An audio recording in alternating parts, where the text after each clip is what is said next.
You're watching the Prep Rally Podcast.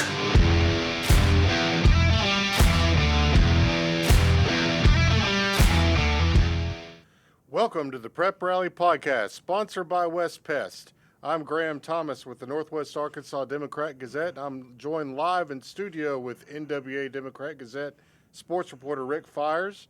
Leland Barclay, the professor of Arkansas high school football, joins us from the River Valley.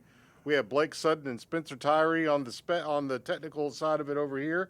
And guys, we are excited to kick off the 2023 football season this week. Football is here. And, you know, we got a little taste of it last week with the scrimmages across the region, but this week we start playing for keeps. And we've got a number of games we're going to talk about on this week's show. I think first and foremost, you know, we got to open up the show with man, it's hot outside. The weather is going to certainly have an impact this week on football games, and there's going to be some heat-related game changes, but let's get into it. Rick, man, I know you're excited about the start of football season. First of all, I want to say welcome aboard. I mean, we're going to do this weekly podcast. I think a lot of people enjoy it.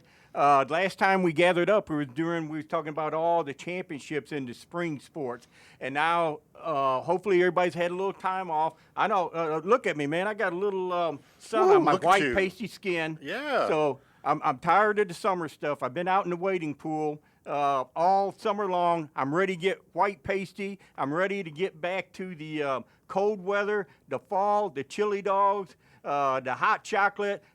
Bring it on. Football 2023. Leland, how are you doing down there, man? I'm doing great. You know, it's Arkansas. It's August. It's supposed to be hot. I drove over here today with my windows down. Yeah. Oh man, hardcore. Yeah, you know, it's just gonna be a great week, and you know, let's talk about the weather though, man. It's hot outside. The early predictions this week were temperatures for about 105 at kickoff time at 7 o'clock. That's just mind-boggling to me. You know, we're seeing a lot of schools push the start time back to 7:30, 8 o'clock. I think that's good. It's still going to be really warm then too, but hopefully, you know, and they're doing this because it's all about safety, you know. And safety first. Anything you do, especially young kids. All you got to do is pick up a newspaper and you see about this time of year, something happens because of the heat. So I thought maybe, you know, they might do some early in the morning, Saturday morning. You know, the Razorbacks are out of town, play some games at 10, 11 a.m. But I came in today, and it was pretty hot this morning as well. So they're gonna get together. The superintendents, the AAA, they're gonna do what's best for the kids. Leland, what are you hearing down the River Valley? You know, it's usually a few ticks hotter down there than it is up in Northwest Arkansas, but it's just really overall miserable. Yeah, sometimes that tunnel makes a big difference. But, you know, the AAA came out earlier in the week and suggested, you know, moving kickoffs back. And I think most have. Alma Van Buren is going to kick off at 8 o'clock on Thursday. Northside and Southside has moved theirs from 7 to 7:30. A lot of teams have moved their kickoffs, or a lot of games have moved their kickoffs to 8 o'clock. You know, but I checked last night at 8 o'clock. Now, granted, the sun's down, which helps some, but it was still 102 here last night at 8 o'clock. Man, it just reminds me of a couple summers ago when we were in Dallas, Texas, and at 10 o'clock at night, it was still 100 degrees. And, Hey, let me ask y'all then, what if is there any consideration of postponing it a week? Instead of starting this week, start September 1st. Has that been brought up? I'm not. Is it still 100 degrees then? I was talking to Daryl Patton at Little Rock Southwest earlier this week, and he did mention that, you know, that's always in the possibility that they could postpone something because of, you know, heat-related issues. But I think they're all going to take the route of let's just start a little bit later and, you know, make sure we take plenty of water breaks. And, you know, for you fans out there, man, y'all need to do that too. You know, make sure you stay hydrated at these games. It's still going to be warm. Rick, be sure and bring you some water, man. I hope, you know, it's going to be just a hot time. But man, football's here. And let's get into this week's game. So, you know, Leland mentioned the opening game of the week for us is going to be Thursday night in Van Buren with Alma and the Battle of the Bone. And we'll get to that one here in a second. We're going to start, though, in the Class 7A you've got our game of the week, which you'll be sure to check out, Prep Rally Live. Later in the week, we have Cabot at Fayetteville, and Rick, you and I will be at that one, and I'm looking forward to it. That's going to be a real fight. Also across the region, you've got Little Rock Parkview coming up to play Springdale Harbor, who's got a new coach. Yep. Little Rock Southwest, a much improved Little Rock Southwest team from what we're hearing, is at Rogers High. Staying in 7A, Rogers Heritage is going to visit Siloam Springs, Class 6A. Bentonville, our two Bentonville teams. Bentonville's headed to Broken Arrow. Bentonville West is going to go to Tulsa, Booker T, Washington. And then you got Northside and Southside, where Leland will be at on Friday night. So, guys, that's a terrific slate of games opening up. It's kind of like the opening of college football weekend in a sense, where you kind of have some marquee matchups. And I'm, just looking at this list, I wouldn't mind being at all of those games. I think every one of them has something to offer. You do have marquee college games, but sometimes you start off with like a Western Carolina or something like that. But this is the Battle of the Bone. Are you kidding me? For the 83rd straight year? What is that? And then Northside, Southside. Playing critical games right off the bat. They ain't scared. They ain't scared, and that's what I like about these rivalries. So on the high school level, college games, a lot of times, teams don't want to lose games. They schedule cupcakes early. Yep. High schools don't have to worry about that because the non-conference games don't matter as far as the postseason, as far as the playoffs. So that's why we get these Fayetteville Cabot matchups, the Bentonville Broken Arrow, interstate, games. That's why we get a lot of these type games, because they want to go up against good competition and see where they're at and what they need to work on the next 3 weeks before conference play begins. Yeah, didn't we see that Leland a few years ago with Arkadelphia? Maybe started 0-4, and then they play that great competition and then end up winning the state championship. Wasn't that Arkadelphia a few years ago? Yes, sure did. I think they started off 0-4 because I think they lost their first conference game as well, and then end up winning the state championship. And I remember Frankie Vines at Alma he basically scheduled the 7A West, at that time the 5A West, as non-conference games. And he said as long as they weren't beat down mentally or beat up physically, man, they were prepared for conference play. I love that philosophy. Like I told you, Rick, you and I are going to be at the Cabot Fayetteville game, and those two teams are really familiar with each other. They played the start of the year last year. Cabot won 31-28. Last seconds. The year in the playoffs, I believe the year before that in 2021, Fayetteville beat Cabot, rallied, and scored a whole bunch of unanswered points. I think it was about 28 or so. So I'm expecting a fight. It's going to be a good one. Now, you don't want to put a lot of emphasis on the first game because, man, you got at least 9 more. But, man, if you could win that game right there, get off to a great start. If Fayetteville, not only they represent themselves, their student body, that new SWAC building they got, but the 7A West. I'm tired of seeing the 7A Central win state championship. Fayetteville, set the mark right here, take down a 7A Central team, and let's bring it back up here for 7A West, where it was for years and years. Right, Leland? Well, absolutely. It's funny. You said, we're getting tired of hearing about the Central. Just think how the Central Conference felt for those 13 years in a row that the West dominated the state's largest classification. Yes. And that game is really intriguing for a couple of reasons, because, Cabot is really hungry to get in that same conversation and mentioned with the Bryants and the Conways and the North Little Rocks. Yeah. So that's a huge game for Cabot. And of course, like you said, Fayetteville's, carrying the banner of the 7A West. So that's a huge game on both fronts. I want to kind of keep in that same theme. We're not talking 7A West versus 7A Central, but we are talking about 7A West. Well, I guess in one of these cases it is going to be a 7A Central game. Rogers High, in talking with Coach Chad Harbison, we were just talking about this yesterday about Little Rock Southwest. They've got some dudes over there, and they're changing their offense. They're going the Griffins are going from a dead T look to the spread. They've got a quarterback in Forte who can throw it. And, boys, I'm thinking that's going to be a high-scoring affair at Mountie Stadium on Friday night. So it's still Daryl Patton, the coach down there. So he's changing the whole offense. I saw that work years and years ago when I was at Fort Smith Southside. I went out to practice when Coach Lunny was out there, and they were like a wing T, veer team or something like that. And they were throwing the ball here and there and there, and Daniel Lunny was throwing it third. I said, what's going on here? And after 1-9 season, I think it was, then they came back and had a great year. I don't know what year that was. You have any idea? Yeah, 96, they went 1-9. Okay. Daniel Lunny and, Southside had 4 seniors on that team. Daniel Lunny was a sophomore quarterback, and they went to the spread. 2 years later, they were state champions. Daniel Lunny was the Associated Press super team quarterback, and they won the state championship. So you're exactly right, Rick. See, I'm getting old. I can remember a bit here and there, and I got to have Leland to finish it off for me. He's my go-to guy, too, for stuff like that. Keeping it up here with Springdale Harbor bringing in Little Rock Parkview. They played down in Little Rock last year. And, Parkview's the defending 5A champions, and they've got some really good players. Coach Brad Bolding has, done a great job down there.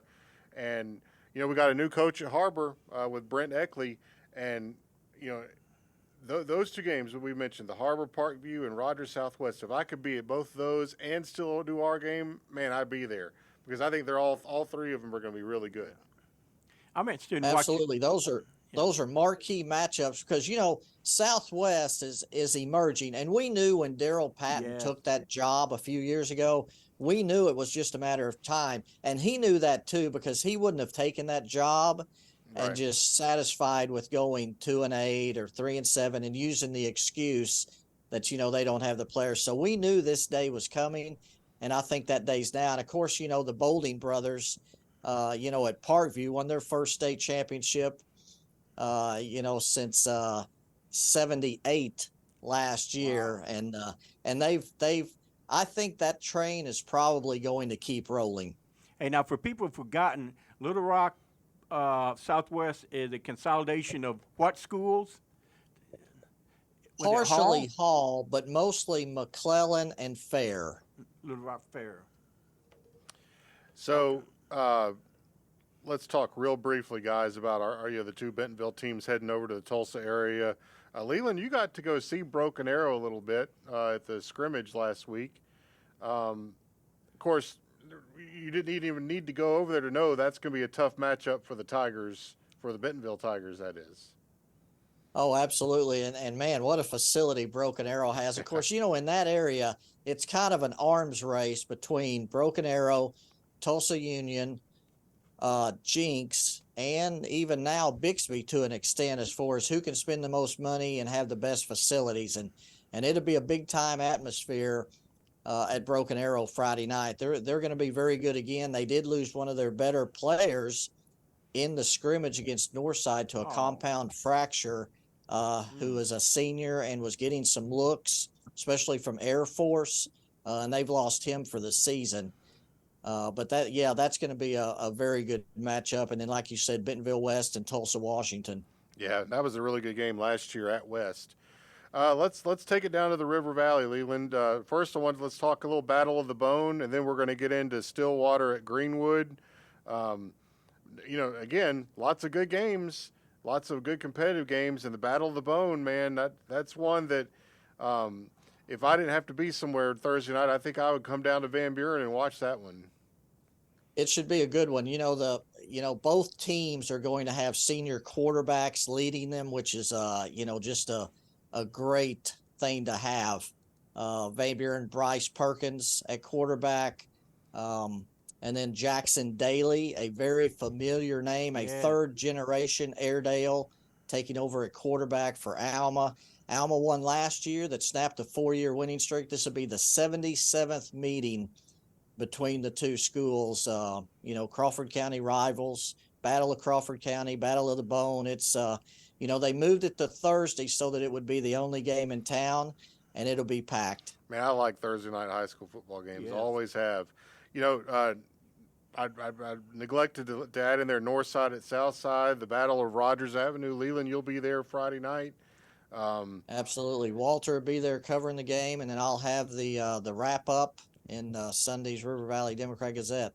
All right, and that's a lot of bad blood in that one too, and you have a very young Northside team with some pretty good players still. I know they've lost a bit, but from what I've been reading, from what you guys have been producing down there, there's some talent down Northside, and then we all expect Southside to be a lot better this year. Those two teams, of course, they're going to have the skill guys. Of course, Northside, McLean Moody, a Division I, baseball player, is going to play baseball at Arkansas. And then Isaac Gregory, a running back for Southside, actually led Class 7A in rushing during the regular season last year and missed the last game of the year and the playoff game and still had 1,500 yards rushing. So even though the skill guys are there for both teams, man, the defensive and offensive lines is going to be a treat to watch on Friday night with Southside's offensive line and, of course, defensive line and Northside too. Tavion Perry and Mason Medlock, and of course Southside with Kobe Branham, Anderson Cooper. John Parkinson had 13 sacks last year for Southside. The last player to have that many sacks for Southside was a guy by the name of Shannon Wright in 1988. Yes. Wow. And we don't want to forget about Greenwood. They're hosting a really good Stillwater team who I believe is the defending champions in Oklahoma, and that's going to be an exciting one as well. That'll be a good one. Greenwood's defense was just phenomenal in the scrimmage game against Fayetteville. So they're going to be very good defensively. And, of course, they're going to be good offensively too. But there is not a Gundy quarterbacking Stillwater this year for the first time in probably 8 or 9 years. So that will be a little bit of an advantage for Greenwood. At least there won't be a Gundy quarterbacking Stillwater. I'm gonna go over the rest of the games that we have on tap for this Friday night in class. I'm not going to give the classes. We have a lot of blended classes here, but Springdale's going to visit Harrison. Pea Ridge is at Gravette. Ozark, which we've got a lot of high expectations for. They're at Clarksville. Lincoln is going to play at Greenland. Waldron at Paris. Huntsville at Lamar. Pottsville at a really good Elkins team. Gentry at Westville, Oklahoma. Green Forest at West Fork. Magazine at Mansfield. Center Point at Hackett. Perryville at Cedarville.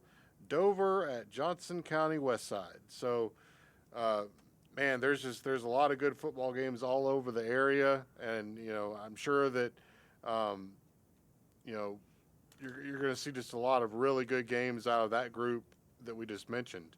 Let's talk about some scrimmages. Rick, I know you went to a scrimmage.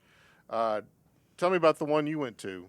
I went and watched Elkins and Pea Ridge, and I think I said, don't get too high, too low over scrimmage. But my goodness, Elkins, they got some firepower, and it's just not Dizzy Dean. And by the way, I think I was writing last year, Slade Dizzy Dean, thinking that was his nickname. Actually, Dizzy is his real name.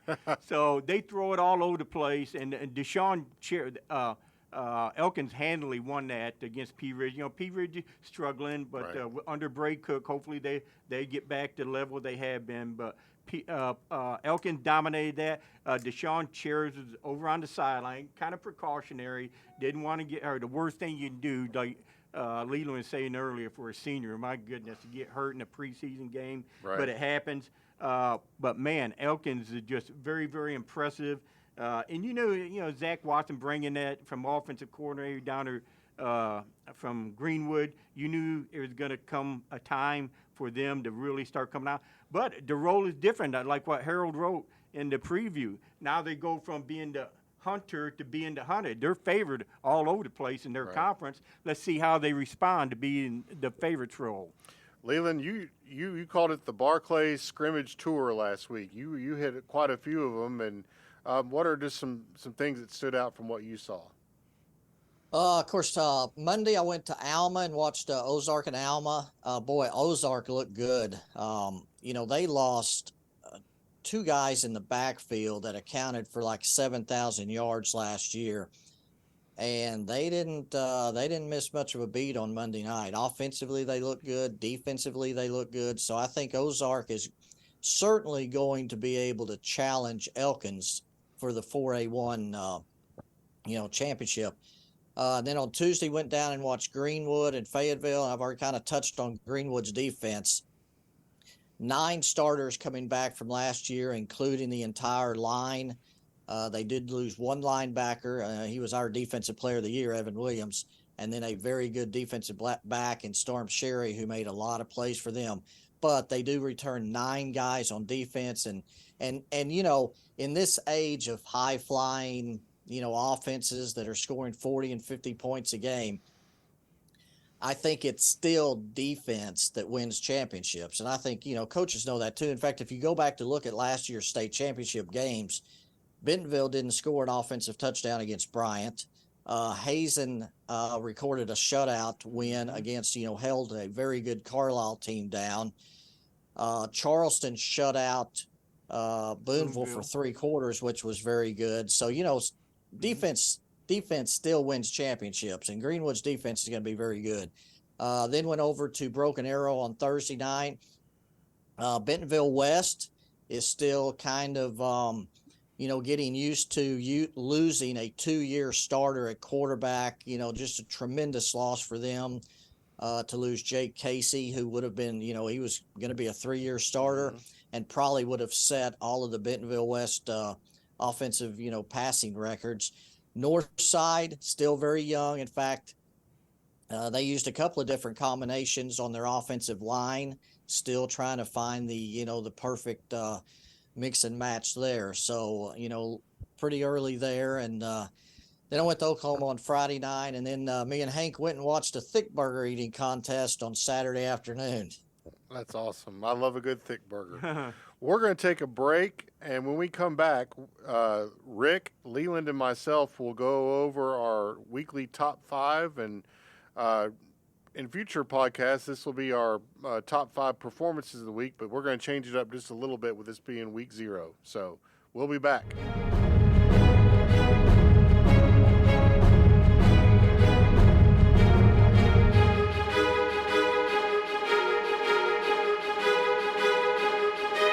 And now, back to the Prep Rally Podcast. Welcome back to the Prep Rally Podcast, sponsored by West Pest. I'm Graham Thomas, joined by Rick Fires and Leland Barclay. We're going to get into our top 5 now. And so for this week, we're going to talk about the top 5 storylines. We got it broken up a little bit. So for Rick, I want to know from you, in the 7A West and / Class 7A, what are your top 5 storylines for this football season? Okay, the big news over the summer, if people with vacation haven't been paying attention, is that Buck James left Bryant after 5 state championships. I don't know what happened there, but now he's at Conway. So the question is, can anybody take advantage? That's a huge change right there. Can anybody else? Can it be Cabot or Conway or Fayetteville or Bentonville slide into there? I don't care. Anytime you lose your head coach, that's a big deal right there. Kind of at the same point, can a 7A West team jump in there? Fayetteville or Bentonville, Remy Rogers jump in there and bring back the bragging rights to the 7A West after the Central been dominated for years. I'm also interested in the Rogers Mounties. When I come up here years ago in the late 80s, maybe early 90s, I was assigned to cover Rogers, and I was like, oh, my God. They're not very good. And a veteran reporter there said, this is where coaching careers come to die. But that's no longer the case. That is no longer the case. Rogers had that respectability, consecutive 9-win seasons. They've really got it going under Chad Harbinson. Let's see if they can get 9 wins, maybe more. See if they can get up there to that top echelon of the teams in the Arkansas largest classification. Leland talked about this earlier. I'm really interested in Northside. Felix Curry, there's 4-7 last year. They had a horrible loss in the playoffs. I can't remember who. Maybe, There's probably Rogers. Rogers. Had a horrible loss there. Can they make that jump from the first year to the second year. I know they got to still some young guys, but Northside's got some talent. And in the old days, when I was down there, and they always talked about grizzly defense. They won with defense. And even in today's wide open, giving up 35, 36 points a game, that's too much. That's way too much, even in the modern era. So I'm really focusing on how Northside can do this year. What I got, one more, Fayetteville. They're opening up their new building. If anybody hadn't been there, it's a tri-level new building. Kind of looks like one of them big Oklahoma or Texas kind of facilities. They're coming off a 7-4 year, ugly loss against Conway in the playoffs. I'm just see if they can bounce back this year. And in particular, this may just be me. I'd really want to watch Drake Lindsey. He's from that Lindsey family. They are well connected with Arkansas. Arkansas didn't offer Drake Lindsey. He's a drop-back quarterback, maybe 6'5", 230. I think Arkansas wants to run more option, run-pass kind of guy. But I really want to see how Drake – he's committed to Minnesota, and good. If they, he may end up going there, but, Isaiah Centania was committed to Texas A&M, Oregon before he settled on Arkansas. Maybe Arkansas might rethink that. But right now, Drake Lindsey, I want to see him have a big year. There's nothing wrong with drop-back quarterbacks. Drake Lindsey, right there on the cover. So I like that kid. When I was talking to him about it, he had no beef with Arkansas. No, he said, Minnesota offered me, and if they want me, that's where I go. So I love that kid's attitude and really rooting for him this year. And that's all I got. All right. So I'll take it. I'm gonna talk about Class 6A and below for the 5 storylines. And we may have a little overlap here, Leland, but I think that's all right. But I'm looking. All I've heard this summer is how good Little Rock Christian is. They've got the quarterback White, who's going to Auburn. Yeah. You've heard Pulaski Academy is the defending state champions, and if I'm Greenwood, I'm just hearing all this noise about these two teams. One of them is everybody seemingly picked to win the state title, and the other one is defending state champions. And Greenwood's just over there lying in the weeds. And that's what I'm going to tell you boys right here now. Greenwood is my prediction to not only win the 6A West Conference, but to win state in 6A. They've got a really good football team. Leland mentioned the defensive starters coming back. They're going to be really good. And then don't forget about Benton. They've got a really good football player down there, the running back. And, man, they'll be ready to go too. I'm going to take it down over to the 5A West. And, Shiloh Christian's got an interesting situation going on there. They've got a new coach who's an older coach. He's been here before as an assistant. Tucker Barnard is back. Yep. And but Just man, got a freshman quarterback. But yeah, they've got a freshman starting at quarterback, and he's really good. From everything I've heard, he's the real deal. But man, he's still a freshman. Yeah, and so there's going to be some challenges there for Shiloh Christian in that 5A West. And so in keeping with that theme, number 3 for me, you got all these teams in the 5A West who are probably licking their chops, saying we're going to go get Shiloh. I'm talking Harrison, Farmington, Alma, Prairie Grove. They're all going to be gunning for Shiloh Christian this year. So, man, that 5A West is going to be really fun to cover. Love that conference. And another conference is going to be really fun to cover. 4A1, that Ozark-Elkins matchup. We might have to figure out a way to get down there for that one, Rick. I mean, that's going to be a showdown. And, those are 2 teams out of that 4A1 who I think can contend for a state title. Can anyone upset Malvern? We'll see. There's a lot of good football teams in Class 4A. You talk about maybe the toughest classification, that 3A, 4A gauntlet to get to the state finals is just, there's a lot of good teams. And then lastly, 3A1, I had a great time visiting with those 3A1 coaches down at River Valley Media Day at the first of the month. It seems like 2 months ago. But Boonville, Charleston, those are the 2 frontrunners in that conference. There's a lot of good football teams with a lot of, some of them with new coaches down there. It's going to be an exciting time in the 3A1. Leland, how about you? Well, I'm going to kind of base mine around my scrimmages, the teams I saw last week in the scrimmage games. Like I talked about a little bit earlier, Ozark lost almost 7,000 yards of offense. A 3-time 1,000-yard rusher, one of the best quarterbacks they've ever had. But I'll tell you what, Kobe Wilbanks put on a show, 6'1", 145 pounds, and he put on a show against Alma in What the grade? scrimmage. And he's a junior. Okay. He was a receiver last year, and he was kind of he wasn't kind of, he was the heir apparent. They knew who was going to step in at quarterback, and they had high hopes for him, and he's really good, and their defense was good. So even though I think Elkins is, and I guess maybe far and away the favorite in the 4A1, that game is at Ozark when they play in October. So that's going to be a great game, I think. And Ozark's not going to give that, give that championship up, real easy. So Ozark was impressive in the scrimmage I saw. And of course, Greenwood, we hear so much about their offense, the 2,000 yards passers they have, and, rightfully so, and the receiving core that they have coming back. But I tell you, the defense was just incredible against Fayetteville. And I know it was a scrimmage and teams keep things pretty vanilla in scrimmage games. But of Fayetteville's first 6 plays in that game, Greenwood had 2 sacks. Landon Nelms returned an interception, 21 yards for a touchdown, and they recovered a fumble. That was out of the first 6 plays by Fayetteville.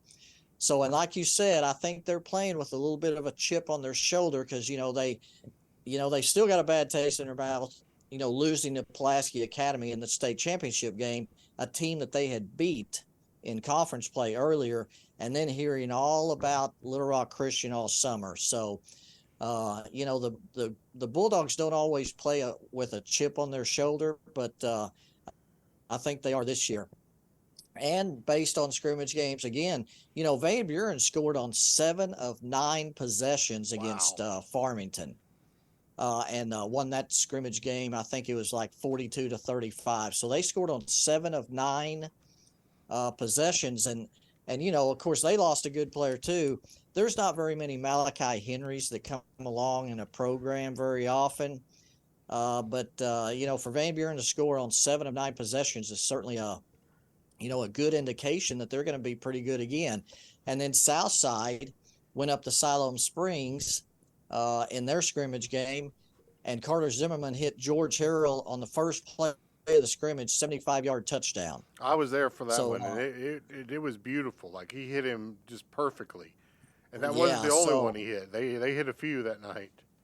And I said something about Isaac Gregory, who led the Class 7A in rushing last year during the regular season.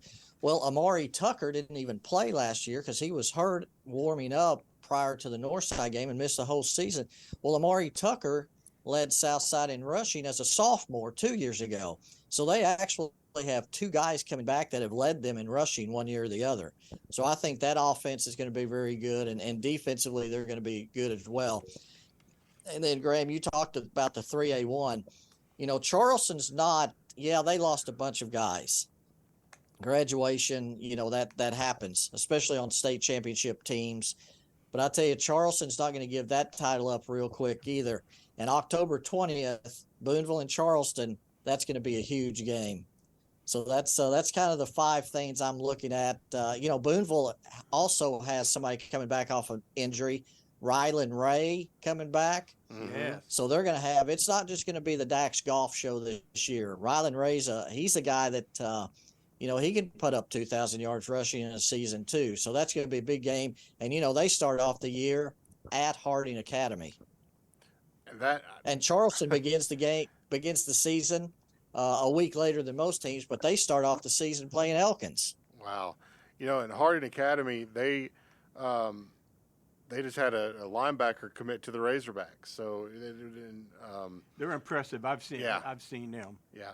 So, well, that's going to wrap it up for this week's Prep Rally podcast. I do want to point out online you can find this is the River Valley report that came out in the River Valley Democrat-Gazette on August 13th. It's available on the River Valley app, and just a really well done piece by our guys down there.